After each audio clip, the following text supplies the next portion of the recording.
నా మొగుడున్నాడమ్మా, ఉట్టి దద్దమ్మ. వాళ్ళమ్మని అడగంది ఒక్క పని చేయడు.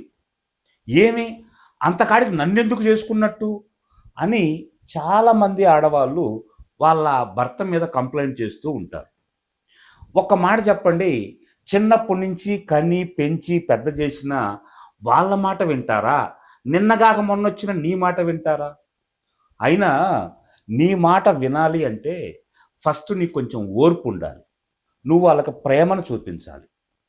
ఈ ఇంటి బాధ్యతంతా నేనే మీదేసుకొని మోస్తున్నాను, ఈ ఇంటి గౌరవం నా మీదే ఆధారపడుంది అని నువ్వు ఫీల్ అవ్వాలి, వాళ్ళు కనుగొనేలా చెయ్యాలి. అప్పుడే ఇంట్లో వాళ్ళందరూ నీ మీద ప్రేమ చూపిస్తారు, నీ మాటకు ఒక విలువిస్తారు. అంతేగాని నువ్వు నిన్నగాక మొన్నొచ్చి నా మాటే వినాలి, నా భర్త నాకే సొంతం, వాళ్ళ అమ్మలతో మాట్లాడకూడదు అంటే ఎంతవరకు కరెక్టు?